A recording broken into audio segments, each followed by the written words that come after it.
Pakar sebut RI berpotensi masuk fase hiperendemi, bukan endemi.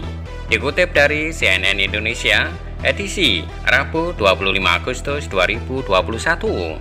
Sebelum kami lanjutkan, bagi teman-teman yang belum subscribe, silahkan klik subscribe di channel ini agar tidak ketinggalan info-info terbaru yang akan kami bagikan melalui channel ini. Terima kasih. Oke, kita lanjut.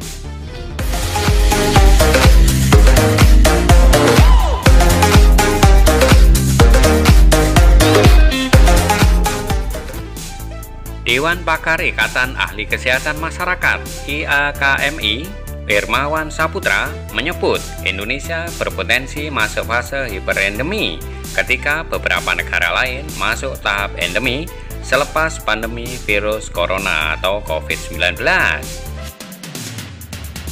Kalaupun pandemi itu dicabut, boleh jadi menjadi endemi, bahkan hiperendemi, kata Hermawan kepada cnnindonesia.com pada hari Selasa 24 Agustus.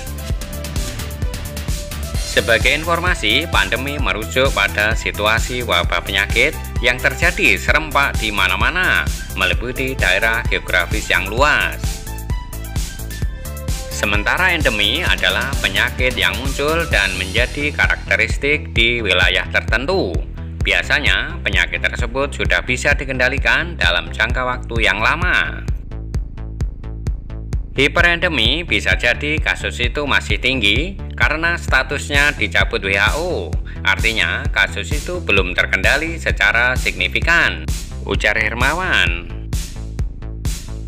Hermawan menilai WHO belum mencabut status pandemi global karena penyebaran COVID-19 di sejumlah negara masih kritis, termasuk Indonesia. Menurutnya, Indonesia belum bisa mengendalikan penularan virus corona dengan baik. Hal ini terlihat dari tambahan kasus positif dan kematian COVID-19 yang masih terbilang tinggi. Kita ini dilihat oleh WHO belum keluar dari critical momentumnya malah. Artinya masih tinggi ya angka kesakitan, kematian, dan sebagainya, katanya. Hermawan mengakui tak tahu kapan WHO akan mencabut status pandemi global. Namun, ia memprediksi keputusan itu bisa saja dilakukan akhir tahun ini karena beberapa negara sudah bisa mengendalikan penyebaran virus corona. Perkiraan saya, WHO akan mencabut pandemi ini di akhir 2021.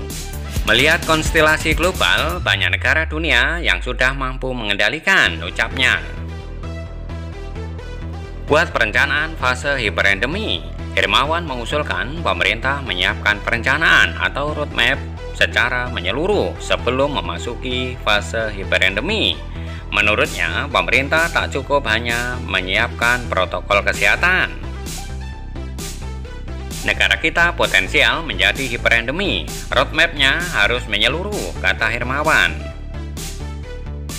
Hermawan menyatakan permasalahan COVID-19 itu kompleks. Menurutnya, yang dihadapi bukan hanya penambahan kasus COVID-19, melainkan penyakit penyerta atau komorbid pasien yang bisa memperburuk kondisi. Hermawan menyoroti beberapa penyakit besar yang sudah dianggap berisiko tinggi saat tertular COVID-19 seperti stroke, jantung, gagal ginjal, diabetes, tuberkulosis, dan malaria. Menurutnya, roadmap yang harus dia siapkan harus mengacu pada ketahanan kesehatan di masyarakat. Roadmap bukan hanya COVID-nya, tapi menyangkut risiko penyakit lain yang menjadi faktor yang memperburuk keadaan, ujarnya. Kalau bicara kesehatan itu, dalam roadmap seolah hanya rumah sakit, dokter spesialis, dan klinik. Padahal upaya ketahanan kesehatan masyarakat itulah yang menjadi hulu, kata Hermawan menambahkan. Sebelumnya, Ketua Komite Penanganan COVID-19 dan Pemulihan Ekonomi Nasional (KPCPEN), Airlangga Hartarto mengungkapkan Presiden Joko Widodo memiliki rencana program yang diistilahkan sebagai pandemik bertransisi menuju endemik. Pemerintah sedang menyusun sejumlah program untuk mencapai itu dan mulai dilaksanakan tahun 2022. Khusus tahun depan, kita lihat perlu ada program menggeser atau yang diistilahkan Bapak Presiden adalah dari pandemik bertransisi menuju endemik, kata Erlangga dalam wawancara eksklusif di CNN Indonesia TV, Kamis 29 Juli. Sampai kemarin, Selasa 24 Agustus, total kasus positif COVID-19 di Indonesia mencapai 4.008.166 orang. Dari kasus tersebut, sebanyak 3.606.164 orang sembuh, 128.252 orang meninggal, dan 273.750 orang masih dalam perawatan.